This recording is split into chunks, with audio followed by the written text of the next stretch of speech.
Objeto y campo del estudio de la biología molecular.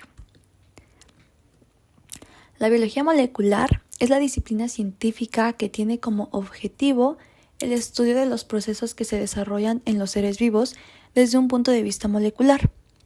Esta área está relacionada con otros campos de la biología y la química, particularmente genética y bioquímica.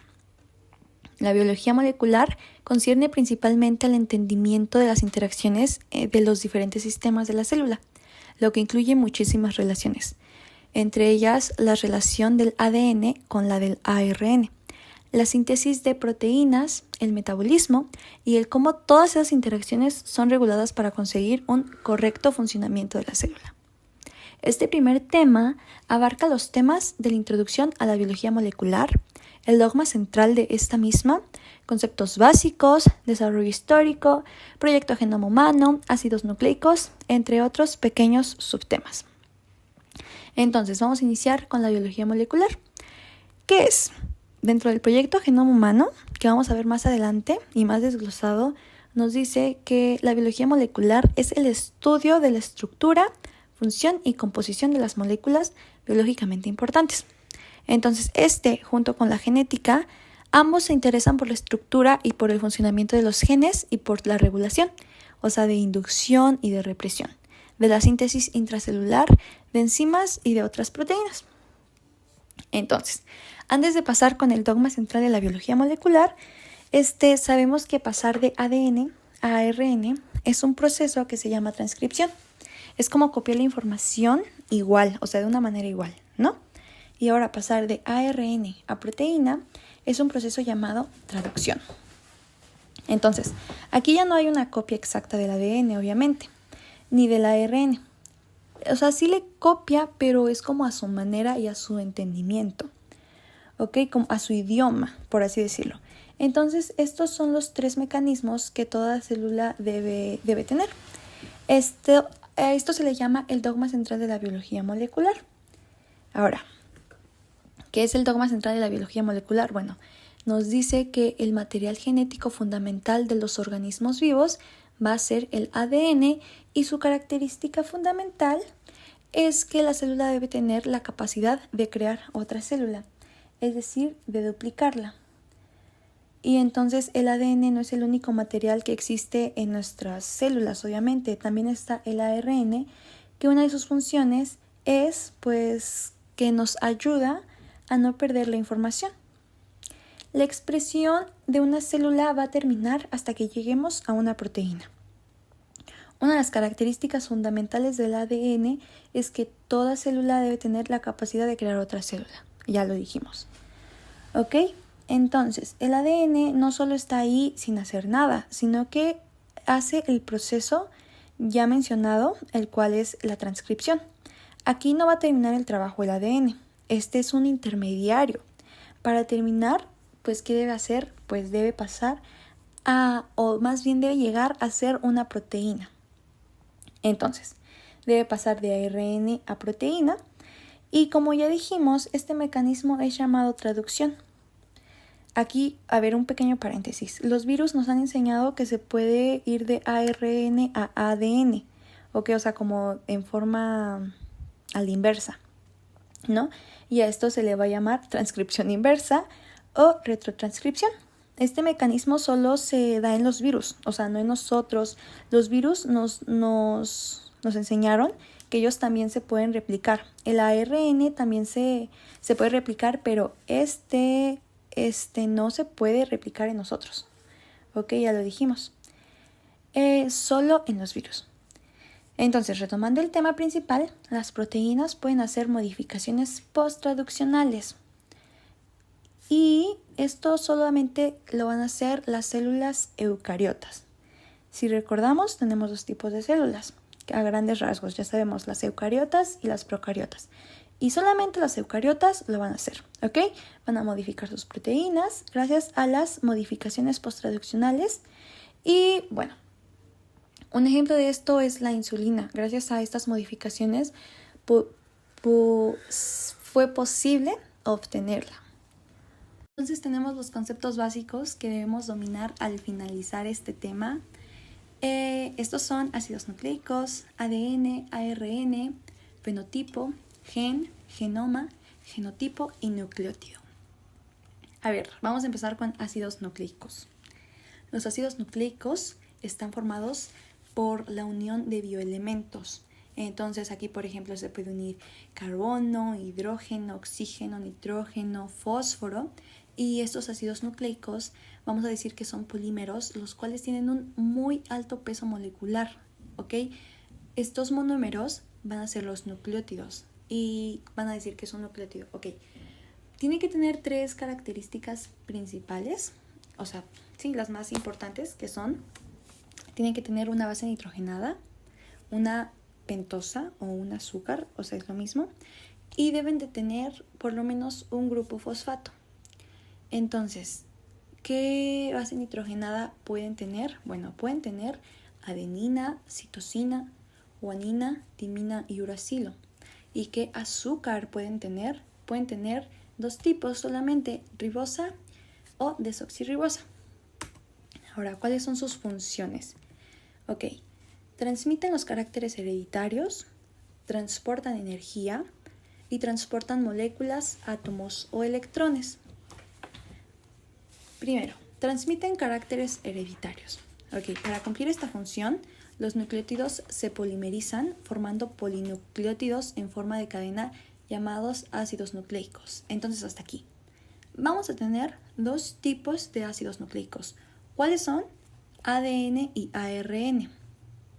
Entonces, ARN va a tener 4 tipos de bases nitrogenadas y ADN va a tener otros 4 tipos de bases nitrogenadas.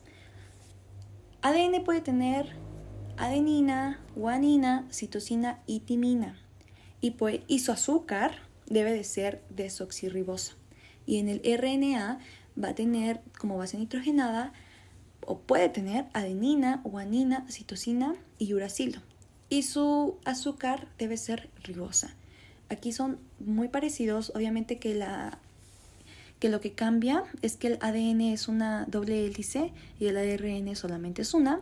Y otra de sus diferencias es que ADN contiene timina como base nitrogenada y uracilo contiene y ARN contiene uracilo. Ok, otra, funciones de los ácidos nucleicos. A ver, sintetizan proteínas específicas de la célula. Almacenan, replican y transmiten la información genética. Estas son moléculas que determinan lo que va a hacer y lo que tiene que hacer cada una de las células que están vivas. La función principal del ARN es servir como intermediario de la información que lleva el ADN en forma de genes y la proteína final codificada por esos genes. Este último punto nos explica lo que vimos desde casi el principio, que es que el ADN pasa a ser ARN, es una transcripción, pero también se le puede decir que es un intermediario, es el momento en el que están de manera intermediaria, ¿ok? El ARN está siendo un intermediario para que el ADN o el DNA pueda llegar a ser una proteína, que es lo final, por así decirlo, ¿no? Y va a estar codificada por los genes que conlleva. Otra de sus funciones es que transportan energía. Por ejemplo, el ATP, todos conocemos que es la moneda energética. Está constituida por una base nitrogenada, la cual es adenina, por el azúcar, que es ribosa, y por grupos fosfatos, que son 3. Entonces, por eso dijimos que por lo menos un nucleótido debe de tener un grupo fosfato, y en este caso van a ser 3. Entonces ya tiene los 3 elementos para hacer un nucleótido. Entonces, este es un nucleótido, pero no va a formar los ácidos nucleicos, más bien va a ayudarles a transportar energía, y recordemos que la importancia del ATP va a radicar en sus grupos fosfatos. Es decir, si los grupos fosfatos están unidos con muy alta energía, cuando se rompan, van a liberar una energía muy alta, porque va a ser proporcional a la fuerza. Entonces puede haber un cambio en su base nitrogenada si tú quieres, pero nunca va a haber un cambio en su grupo fosfato. ¿Por qué? Porque la importancia radica en en sus grupos fosfatos. Entonces, a ver, le vamos a cambiar la base nitrogenada. En lugar de adenina, que sea timina, ya no va a ser ATP obviamente, ahora va a ser TTP. Y no va a haber un cambio tan drástico porque no importa tanto la base nitrogenada. Lo que importa aquí es su grupo fosfato y siguen siendo 3 grupos fosfatos. TTP sigue siendo lo mismo. Y bueno, a ver, hay que recordar que cuando el ATP pierde un grupo fosfato, va a pasar a ser ADP. Y cuando pierde otro grupo fosfato, va a ser AMP. Entonces, en lugar de 3, pasó a 2 y de 2 pasó a 1. Cuando son 2, va a ser difosfato. Y cuando sea 1, va a ser monofosfato.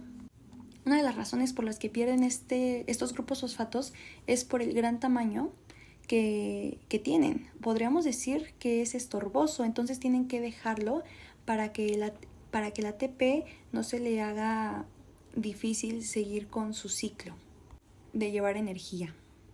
Otro ejemplo de por qué pueden perder sus grupos fosfatos son las cargas, ya sea positivas o negativas. Entonces, por ejemplo, el ATP está lleno de enlaces de alta energía. Entonces, cuando se rompen, va a liberar energía y es cuando se encarga de las reacciones metabólicas.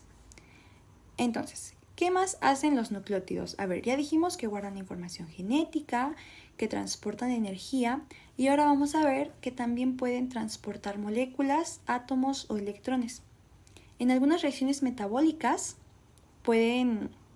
vamos a ver a NAD que está oxidado y cuando carga electrones va a pasar a NADH más H.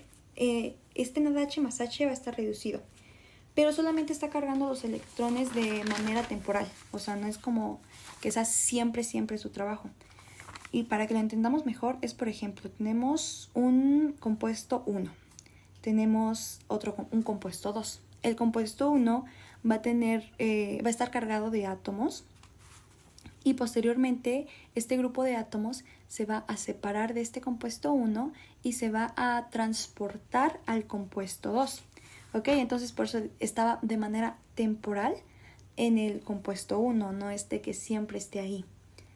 Entonces esta es una molécula transportadora de sustancias. Las coenzimas son moléculas transportadoras de sustancias y de esta manera se van a generar los 36 a 38 ATPs. Todas las vitaminas hidrosolubles son nucleótidos. Sin embargo, estas no dan energía.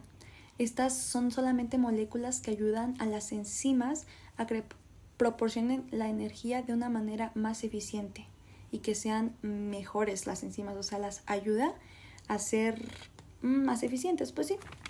¿Cuáles son las vitaminas hidrosolubles? Bueno, tenemos que es la vitamina B1 o tiamina, la vitamina B2 o riboflavina.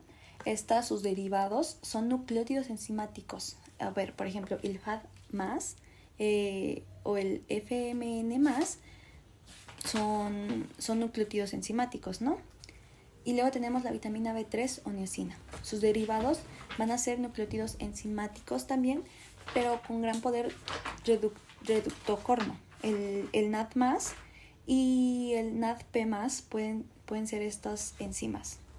En la vitamina B5 o ácido pantoténico, su principal derivado es la coenzima A, o mejor conocido de manera más fácil para no complicarnos, CoA, con gran importancia en los procesos metabólicos. O sea, ahí cuando se une con el acetilcoalina y todo eso tiene que ver mucho, entonces importa demasiado.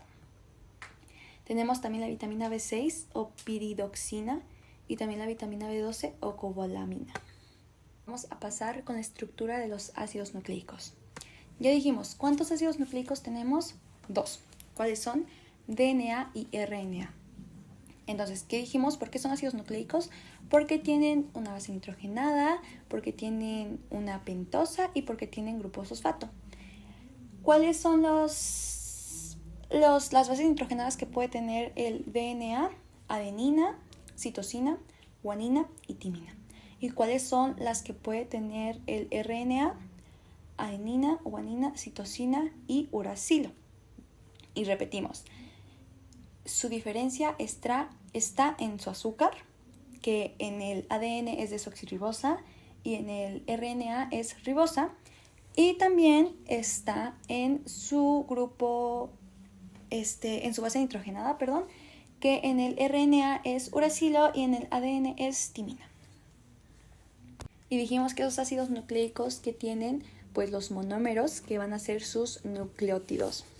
Entonces, ¿qué se necesita para que sea nucleótido? Lo volvemos a repetir. Una base nitrogenada, una pentosa y por lo menos un grupo fosfato. Entonces, aquí tenemos dos ejemplos de nucleótidos. Podemos ver que tienen estos tres componentes. Cuando tiene los tres componentes va a ser nucleótido. Ok, ya vimos eso. Pero ¿qué pasa cuando le falta un grupo fosfato a este nucleótido? Ya no va a poder ser nucleótido, ahora va a pasar a ser un nucleósido. Entonces, cuando es un nucleótido, cuando está completito, cuando tiene sus tres componentes, va a adoptar el nombre de su base nitrogenada. Es decir, si su base nitrogenada es adenina, va a ser adenina. Si es guanina, va a ser guanina. Si es citosina, va a ser citosina. Y si es timina, va a ser timina. Es fácil, o sea, es completamente igual, exactamente igual. Pero cuando es un nucleósido, no es tan difícil, no cambia tanto, pero sí va a tener un pequeño cambio. En la adenina, cuando es nucleósido, va a ser adenosina. Cuando es guanina, va a ser guanosina. En citosina, va a ser citidina. Y en timina, va a ser timidina. Entonces, las bases nitrogenadas las vamos a dividir en dos, en purinas y en pirimidinas, o púricas y pirimidínicas. ¿Purinas qué es? Ok, son cuando tienen dos enlaces, y pirimidinas cuando solamente tienen uno. Entonces, ¿cuáles son las bases nitrogenadas? Adenina, citosina, guanina, timina y uracilo. Y ahora vas a decir en cuál van cada una. Bueno, aquí está. Adenina y guanina son purinas porque tienen dos ciclos y aquí lo podemos ver perfectamente. Y citosina, timina y uracilo van a ser pirimidinas porque solamente tienen un ciclo. Entonces aquí tenemos que hablar un poquito de las estructuras cíclicas de nuestro cuerpo, ¿no? Funcionan obviamente porque por ejemplo, un carbohidrato no puede entrar de manera lineal a nuestro cuerpo. Tiene que entrar de manera cíclica para que pueda funcionar. Por ejemplo, es lo mismo que pasa con la glucosa, con la fructosa, con la galactosa. Entonces, todas estas también son cíclicas y de esta manera es que como son reconocidas por nuestras células. Ok, entonces tenemos nuestra estructura y vamos a tener que tenemos nuestro primer carbono en esa estructura, es decir, por el primero, por donde se inicia. Ese carbono va a ser el más importante y se va a llamar anomérico. Entonces, el OH puede estar hacia abajo o puede estar hacia arriba, no importa, ya que son isómeros, es decir, que tienen la misma fórmula molecular, ¿no? Entonces, si está hacia arriba se va a llamar beta y si está hacia abajo va a ser alfa, ¿ok? Ahora, cuando dos carbohidratos se unen, deben perder una molécula de agua.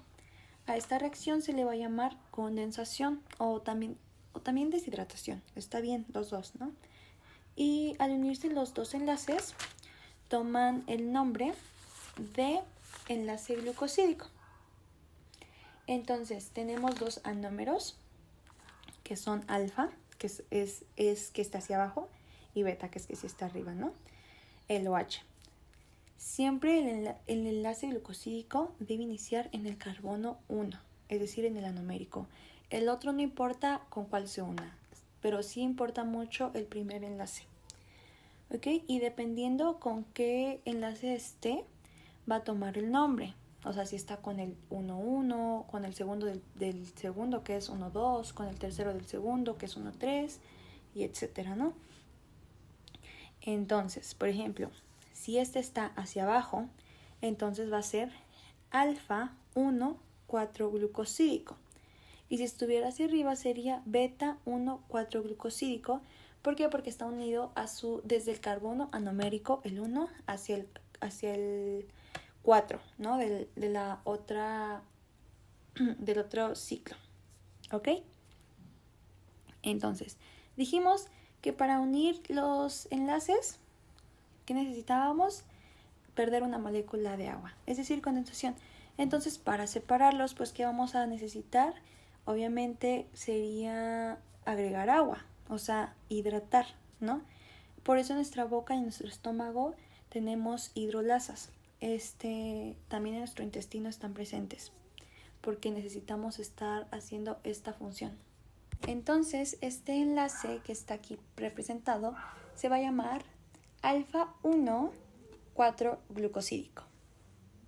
Para recordar, tenemos dos tipos de azúcar, cuáles son ribosa y desoxirribosa. Y aquí vamos a poder ver un poquito más bien la diferencia, que es que en el azúcar desoxirribosa no va a tener oxígeno en uno de sus enlaces. Ahí va a estar el hidrógeno solito. Como se puede ver, no tiene oxígeno. Y bueno, vamos con el ADN. Las características en su estructura secundaria nos dice que son dos cadenas de polinucleótidos de 20 Armstrong de grosor y 34 de longitud. Entonces aquí ya vimos que son nucleótidos. Entonces polinucleótidos es de que son varios, son muchos. 2. Están enrolladas en doble hélice dextrógira. Dextrógira se refiere a que giran a favor de las manecillas del reloj, o mejor dicho, que giran en la misma dirección. Son antiparalelas. Una de las hélices va de 5' a 3' y la otra, por el contrario, debe de ir de 3' a 5'. Son complementarias. Esto lo vamos a ver un poquito más adelante, pero tienen mucho que ver con que si son pirimidinas, y púricas. Las bases nitrogenadas en el interior y perpendiculares al esqueleto externo de pentosa fosfato. Sus puentes de hidrógeno pueden ser dobles y triples entre las bases nitrogenadas, y esto va bien de la mano con que si son complementarias, y tienen 10 pares de bases por vuelta, aunque recuerdo que la maestra mencionó que son 10.8 pares de bases por vuelta. Entonces vamos a tener 3 tipos de ADN. ¿Cuáles van a ser? ADN A, ADN B y ADN Z. Sus características. Para empezar, las características del ADN A nos dicen que es dextrógiro también, o sea, es igual que el ADN que tenemos nosotros. Van al mismo sentido de las manecillas del reloj. Da 9 pares de bases por vuelta, o sea, está más compacto. Sus bases están ligeramente inclinadas respecto al eje de la hélice. Son 19 grados de inclinación más o menos. Su diámetro es de 23 Armstrongs y es de distinta apariencia en sus surcos, o sea, no son iguales. Y su aislamiento en alta, tiene aislamiento en alta concentración salina. Ahora el ADN B. También es dextrógiro, 10 pares de bases por vuelta. Son bases perpendiculares al eje de la hélice. Su diámetro es de 20 Armstrongs. Su aislamiento está en baja concentración salina. Entonces, ¿qué es lo que notamos aquí? Que son exactamente las mismas características que acabamos de mencionar del ADN que tenemos nosotros. Entonces, eso quiere decir que en nuestro contenido genético, el tipo de ADN que tenemos es el ADN B. Y tenemos el ADN-Z. Bueno, es levógira. Significa que van al contrario de las otras dos, del A y del B. Da 12 pares por vuelta. Su diámetro es de 18 Armstrongs.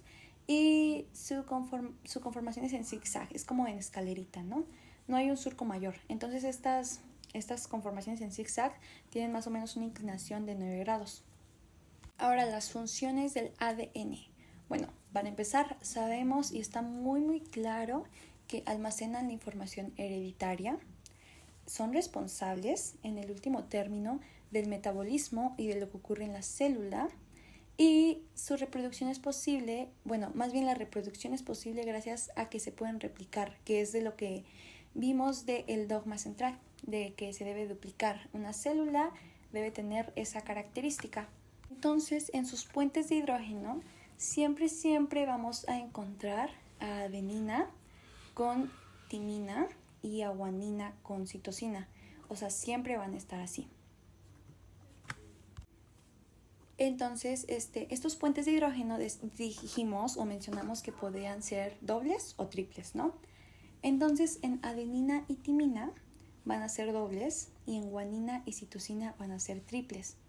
Siempre va a ser así porque adenina dijimos que era una base nitrogenada púrica y que timina era pirimidínica, ¿no? Entonces obviamente se pueden unir gracias a que son diferentes, por así decirlo, y obviamente guanina es la otra base púrica y citosina es la otra base pirimidínica.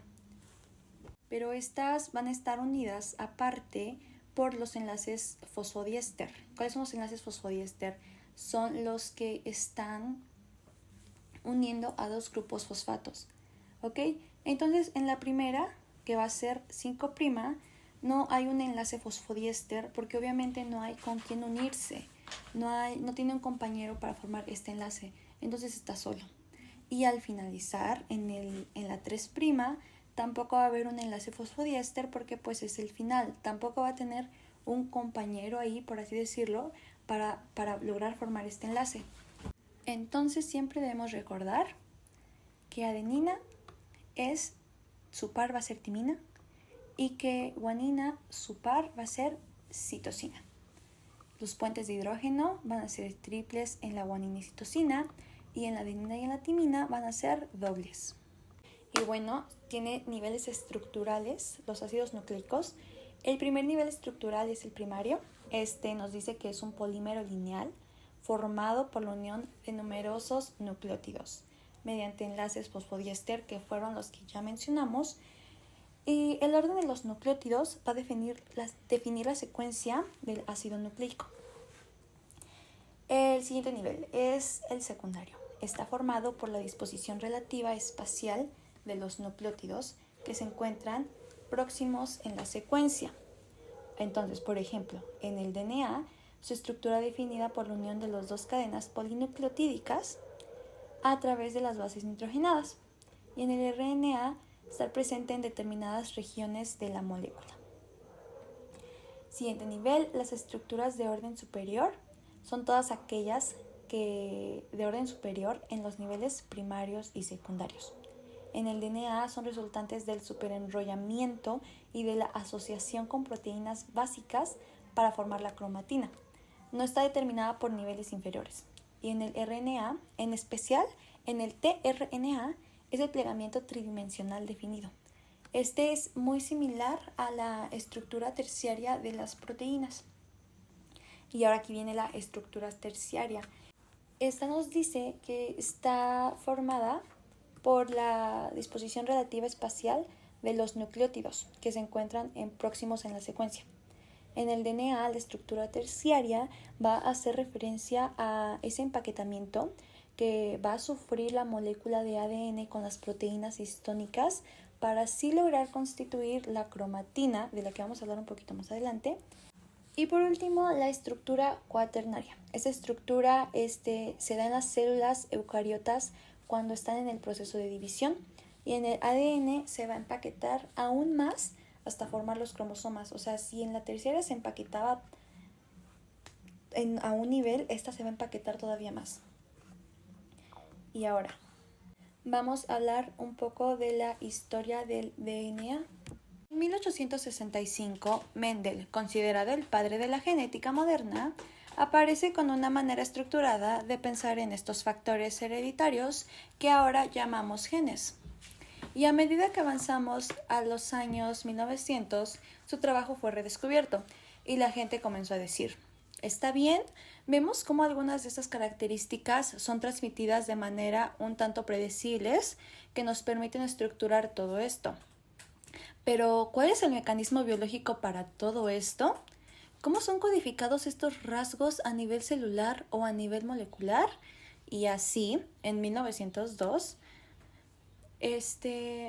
Boveri-Saran viene con la teoría cromosómica, que se basa en ver cómo los cromosomas se separan y se aparean durante la división celular, y diciendo, los cromosomas parecen coincidir bastante bien con lo que Mendel describió acerca de los factores hereditarios. Y comenzamos a tener mucha más evidencia de esto. Morgan demostró que una mutación en el color de los ojos de las moscas de la fruta parece ser transmitida mediante el cromosoma sexual X. Y él y su equipo comenzaron a hacer mucho más trabajo con moscas de la fruta para demostrar que los cromosomas son la base donde estos factores hereditarios se encuentran. Pero entonces, incluso dentro de los cromosomas, las personas no estaban seguras de cuál era la molécula o el conjunto de moléculas que realmente codificaban estos rasgos hereditarios, ya que los cromosomas están compuestos de proteínas y ADN, y al inicio se creía que las proteínas eran las responsables de esto, ya que las proteínas son estas moléculas complejas que parecía que podrían codificar para estos rasgos hereditarios, mientras que el ADN, al menos al inicio, parecía ser una especie de molécula aburrida y la gente pues asumía que no había mucha diversidad en el ADN. Incluso se creía que en diferentes especies la molécula de ADN era fundamentalmente la misma. Así que en un inicio la gente estaba del lado de las proteínas, pero luego se encontró cada vez más evidencia a favor del ADN, y esto comenzó con el experimento de Griffith, donde él decía: puedo tomar esta cepa de bacterias inactivadas por calor y si las mezclo con estas otras bacterias vivas, de alguna manera hay un principio de transformación que transforma a las bacterias vivas en la otra cepa, la que había sido inactivada por calor. Entonces nos vamos a 1944, donde Avery, McCarthy y McLeod son capaces de demostrar que el principio de transformación, lo que estaba en la cepa de bacterias que acabamos de mencionar, que transformó a la cepa de bacterias vivas, fue probablemente ADN. Y después tenemos evidencia aún más concluyente de esto con los experimentos de Hershey y Chase. Y tenemos donde el conocimiento que dicen que es donde lo que los virus inyectan a las bacterias. Y ellos llegan a la conclusión de que no son proteínas, sino que es ADN lo que hace esto, lo que proporciona ideas concluyentes a favor del ADN. En ese momento nosotros como civilización todavía no sabíamos cuál es la estructura real del ADN. Del mismo modo, no sabíamos cómo es que esta estructura codificaba todos estos factores hereditarios, y el trabajo culmina con Watson y Crick, pero su trabajo fue dependiente de todas las personas que ya mencionamos y bueno, muchos más. Y una persona la cual debe recibir crédito especial por toda la evidencia y por la ayuda que les dio, o bueno, todo lo que aportó, que es Chargaff y Rosalind Franklin. Rosalind Franklin particularmente no se le da tanto crédito como ella merece. Chargaff es el que demostró que el ADN es más interesante de lo que la gente creía, por así decirlo, y se dio cuenta de que las frecuencias de las bases nitrogenadas, las frecuencias son adenina, guanina, citosina, timina y uracilo no, porque solamente es en el ADN. Bueno, estas varían entre las especies, ¿ok? Y algo que de alguna manera está codificando lo que hace que una especie sea diferente de las demás especies tendría que variar de una especie a otra. Así que eso hace al ADN muy interesante. Y entonces la otra cosa de la que se dio cuenta, y esto fue clave para el trabajo de Watson y Crick, es que la frecuencia de guanina es igual a la frecuencia de citosina en el ADN y la frecuencia de adenina es igual a la frecuencia de timina en el ADN. Y esto es un indicio de que estos de alguna manera están asociados entre sí, que de alguna manera están apareados entre sí. Y así llegamos a principios de los años 50, donde tuvimos toda esta evidencia de que el ADN es la base molecular. Está Chargaff con sus reglas, conocidas como las leyes de Chargaff. Y tenemos a Rosalind Franklin, que trabajó con patrones de difracción de rayos X irradiados a través de cristales de ADN. ¿Y qué quiero decir con cristales de ADN? Bueno, un cristal está conformado por un montón de moléculas organizadas en un patrón regular. Así que un cristal de ADN se ve como una molécula de ADN y otra molécula de ADN y luego otra molécula de ADN, y entonces por estas hacen pasar un rayo X a través de ellas, porque su longitud de onda es muy pequeña para capturar los detalles a un nivel atómico. Entonces se hace pasar un haz de rayos X y los rayos X se difractan y se captura el patrón de difracción. Y dependiendo de la estructura de las moléculas se tendrán diferentes patrones de difracción. Aquí está el patrón de difracción famoso de Rosalind Franklin. Cuando ella vio este patrón, inmediatamente se dio cuenta de que tenía señales que indicaban que se trataba de una estructura helicoidal. No es muy sencillo de descifrar este patrón, o sea, simplemente que tú seas un experto, ya que esta no es una imagen directa de la molécula de ADN, pero ella pues obviamente ya sabía, y de hecho la comunidad científica ya sabía que este patrón en forma de X era un indicador de que se trataba de una estructura de algún tipo, y ellos también eran capaces de descifrar otras pistas que se encuentran. Por ejemplo, cuál es la distancia entre las moléculas diferentes o su separación de las vueltas que daban. Ahora, una vez más, este patrón de difracción no es una imagen directa y se necesita mucha experiencia para poder descifrar cómo es la estructura que provocó la difracción de los rayos X para formar el patrón que ahora podemos ver. Y se deben de tomar patrones desde múltiples ángulos para poder conseguir una mejor comprensión de la estructura. De hecho, hoy en día se tienen equipos que ya a partir de un patrón de difracción ya se empieza a construir las nubes de electrones y forman la estructura de la molécula que se está analizando. Así que Rosalind Franklin hizo un trabajo muy minucioso y ella ya tenía como una idea, ya sabía que se trataba de una estructura helicoidal, pero estaba tratando o esperando de conseguir un poco más de evidencia antes de que ella pueda publicar su trabajo. Y al mismo tiempo Watson y Crick estaban tratando de descubrir la estructura del ADN también. O sea, ahí estaban como todos tratando de descubrir esa incógnita, ¿no?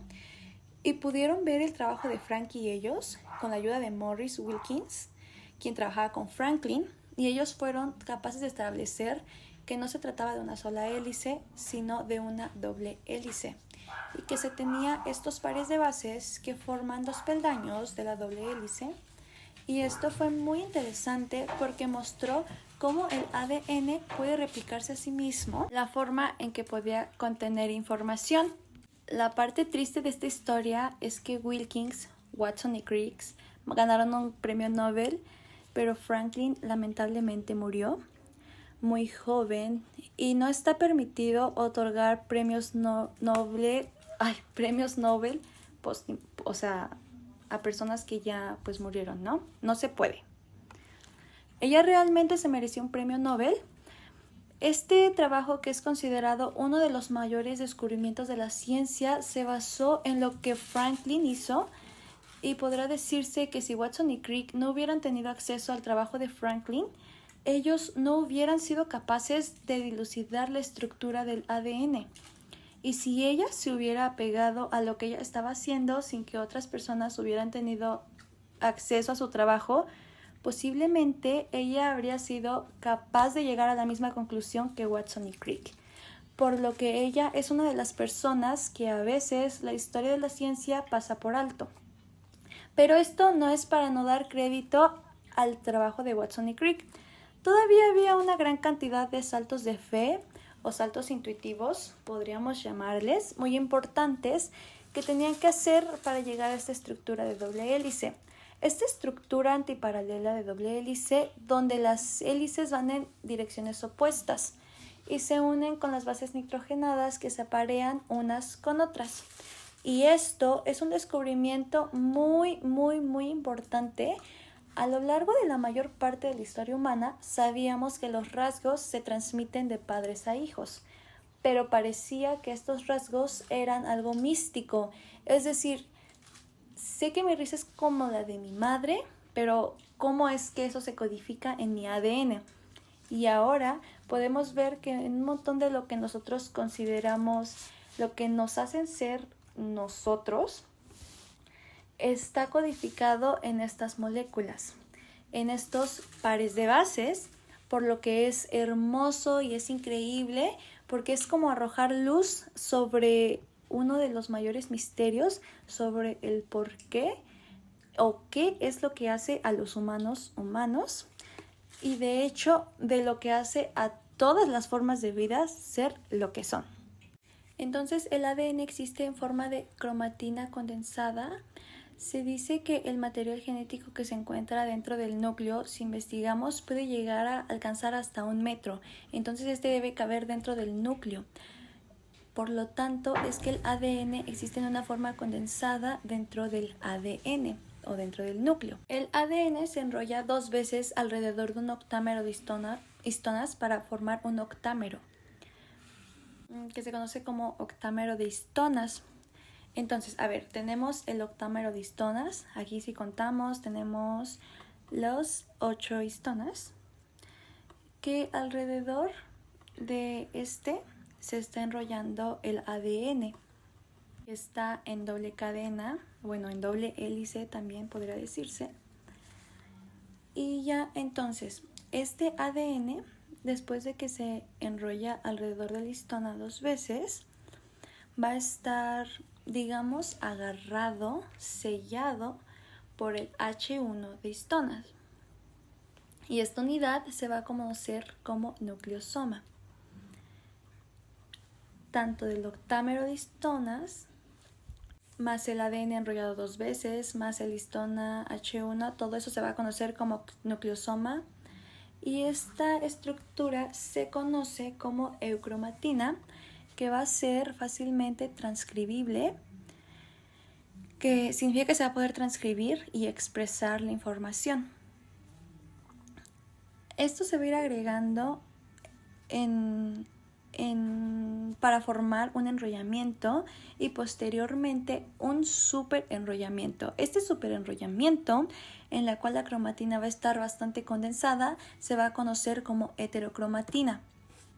Heterocromatina altamente condensada, que posteriormente va a ser los cromosomas. O sea, los cromosomas en metafase, como lo podemos observar con las cromátidas hermanas. Entonces el H1 se une al nucleosoma y el ADN estabilizando, y así los grupos fosfatos dan al ADN su carga negativa. El ADN en general tiene carga negativa, la cual es otorgada por los grupos fosfatos, y en cambio las histonas tienen carga positiva. Y esta positividad de las histonas va a ser dado por los aminoácidos lisina y arginina. Por lo tanto, positivo y negativo se van a unir y toda la estructura va a formar un nucleosoma. En la mitosis, el ADN se condensa para formar cromosomas. La síntesis se condensa, se empaqueta para formar cromosomas en la mitosis.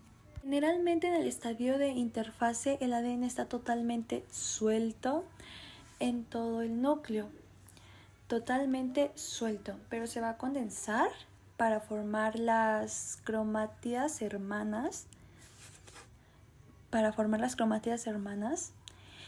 en la mitosis solamente, ¿no?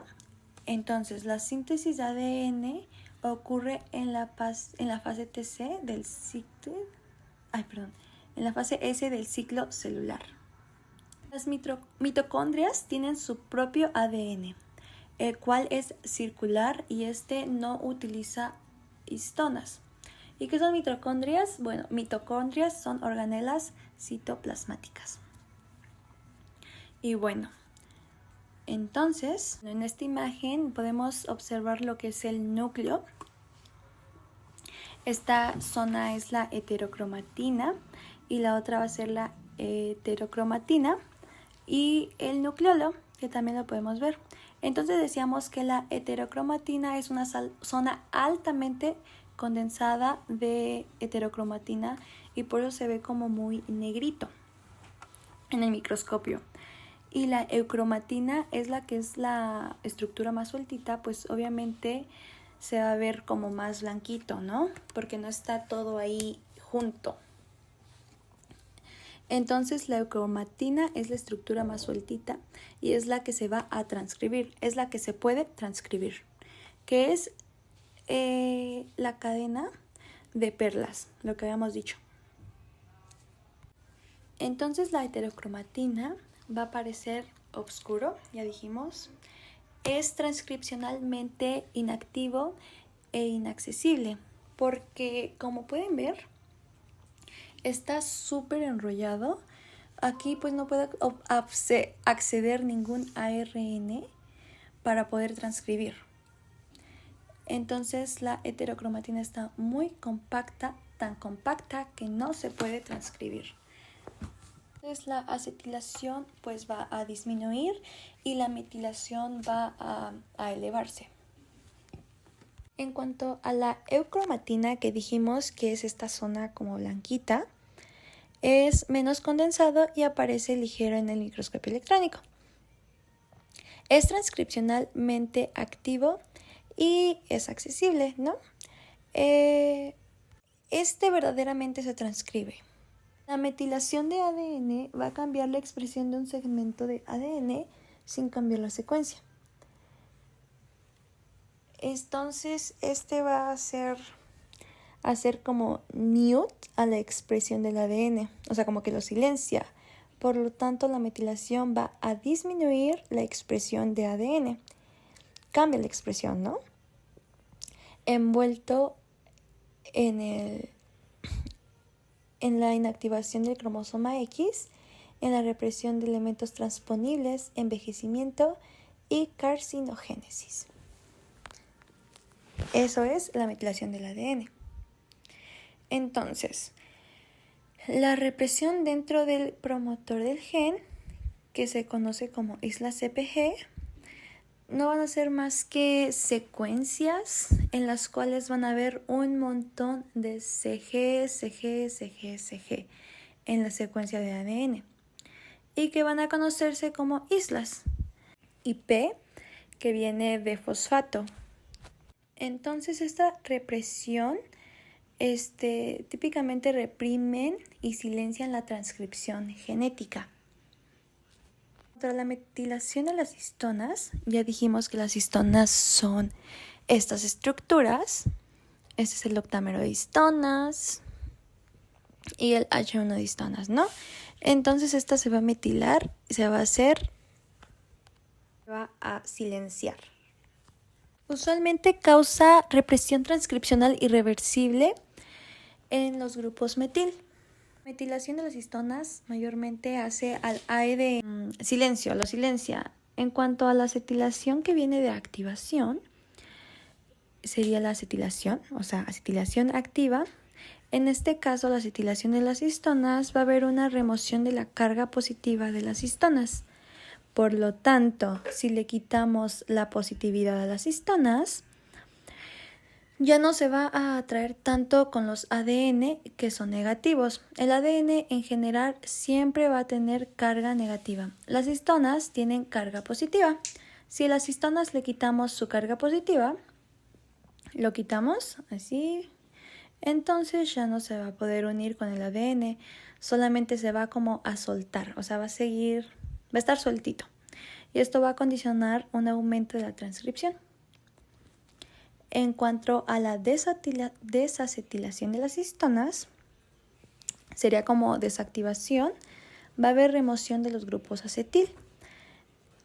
Estos van a ajustar más el enrollamiento del ADN, por lo tanto va a disminuir la transcripción. Vemos que hay un montón de ADN en la célula. Si lo estiramos, puede llegar a medir hasta 1 metro. Y todo tiene que caber en el núcleo. ¿Y cómo se hace para que quepa todo en el núcleo? Hay diferentes tipos de histonas. H2A, H2B, H3 y H4.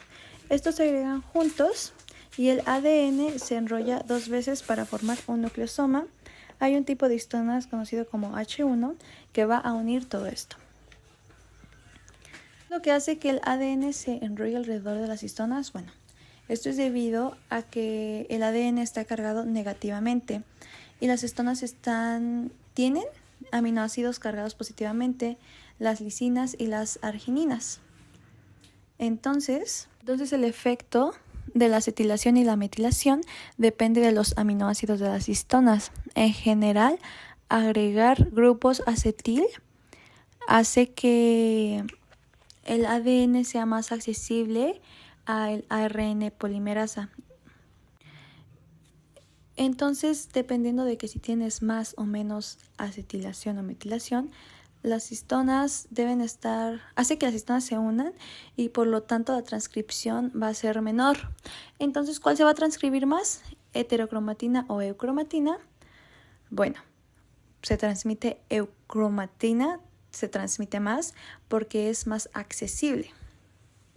Una forma de recordar esto sería recordar que los grupos acetil son como más grandes y hacen que los nucleosomas estén más separados. En cambio, el metil es más pequeño y hace que la heterocromatina esté más juntita. Entonces, esa es como una forma de la cual las células pueden reprimir la transcripción. Si miramos a nuestro alrededor, vamos a ver que somos muy diferentes o muy parecidos entre nosotros. Algunos somos de cabello negro, café o rubio, de piel morena o blanca. Algunos altos, otros chaparritos. Somos una gran diversidad de personas. Y esto se debe a que cada uno tenemos una información genética particular que hemos acumulado durante miles de años. El ser humano está constituido por 46 piezas llamados cromosomas, que se supone contienen 80.000 genes. En ellos se encuentra toda la información necesaria para la construcción y desarrollo de un individuo. Esto es la información genética. Los mensajes están escritos químicamente en los genes y se encuentran en la cadena llamada ADN, estructura y mecanismo que descubrieron en un proyecto en conjunto, ya lo dijimos, James Watson, Franklin, Crick y Maurice Wilkins, desde 1953, proponiendo el modelo de la doble hélice del ADN, que es una secuencia, una hilera de cuatro letras llamadas nucleótidos o bases nitrogenadas, que contienen toda la información del ser humano. El proyecto del genoma humano es una investigación científica internacional que pretende localizar y secuenciar o codificar 3 millones de bases químicas de los genes que constituyen a los humanos y algunos otros organismos. 3.200 millones de pares de bases, menos del 1% están funcionando en un momento determinado. El resto del genoma, dices tú, ¿para qué sirven? Bueno, son genes que estuvieron funcionando en un momento, pero que probablemente ya dejaron de ser útiles. Tenemos la secuencia completa para poder conocer ahora de qué manera está codificada la información, de qué manera es regulada. Entonces esto significa que por primera vez en la historia se conoce la localización y el orden de 3.120 millones de letras que constituyen el material genético de los 46 cromosomas humanos. En algunas ocasiones ocurren errores en la transmisión de la información proporcionada por el ADN y se llaman mutaciones. Cuando hay mutaciones o cambios anormales en el ADN nos pueden llevar a enfermedades. Entonces, el hecho de que podamos conocer la secuencia normal, de que podamos identificar la secuencia anormal, nos permite entender cómo se producen las enfermedades. Y aquí entran a jugar un papel bien interesante los modelos de laboratorio, ¿no? En los cuales se hace de forma dirigida mutaciones en las cuales se buscan que hayan estos cambios genéticos en los modelos animales y bueno, se reproduce la enfermedad que se produce en el humano en el rastro en el modelo de laboratorio para tratar de buscar qué es lo que está pasando y finalmente regresar al trabajo del genoma humano para así poder resolver una enfermedad. Aquí podría ser como la terapia génica, a la que se podría dedicar esta investigación. Y entonces se trabajan diagnósticos de algunas enfermedades genéticas y prevención, porque finalmente el tratar de hacer todo esto es crear una medicina más preventiva. Entonces se pueden trabajar variaciones genéticas, porque se supone que genética es la ciencia que se encarga de estudiar la variación de los individuos.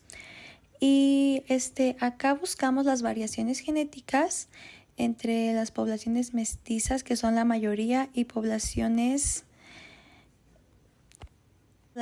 para ver qué tan semejantes o muy diferentes somos. Entonces, pues finalmente es como buscar la huella genética y poder predecir distintos tipos de enfermedades, o sea, pasar de una medicina curativa, pasar a una medicina predictiva. Y la otra cosa en la que se trabaja es en el diagnóstico de lo que se produce en los cromosomas X, ¿no? Que se heredan a los descendientes. Las cosas que ha surgido con la investigación del genoma es que antes esto que pensábamos que eran dos enfermedades diferentes, sabemos que son un mismo gen, solamente que dependiendo en qué lugar está el daño va a ser la manifestación más severa o menos severa de esta enfermedad. Se está haciendo diagnóstico de esas enfermedades. Entonces, la investigación sobre el genoma humano cumplió con los objetivos planteados para el año 2003. La información contenida en los genes ha sido decodificada. Se especulaba que teníamos alrededor de 80.000 a 100.000 genes y ahora se estima que son 30.000. De ser así, solo tenemos 2 veces más el número de genes de una lombriz o de una mosca. Entonces no somos tan diferentes una raza humana de otra o de una persona de otra. De 3 billones de letras, solamente 2 millones, y de eso unos pocos miles, representan las diferencias biológicas, lo que significa que todos somos bien parecidos genéticamente hablando. Pero la investigación no termina. El siguiente paso es conocer la función de los genes, obtener acceso a las proteínas que esos genes producen. En medicina, la posibilidad de mejorar el diagnóstico de enfermedades, detección temprana de predisposiciones genéticas a ciertas enfermedades, el diseño racional de drogas, terapia génica, sistemas de control para drogas y farmacogenomas, pero también se plantean nuevos retos éticos, sociales y científicos, por ejemplo, seleccionar qué bebés van a nacer o clonar seres por su perfección. Esto atentaría contra la diversidad biológica, pero no olvidemos que el propósito del proyecto es dotar al mundo de herramientas trascendentales e innovadoras para el tratamiento e intervención de enfermedades.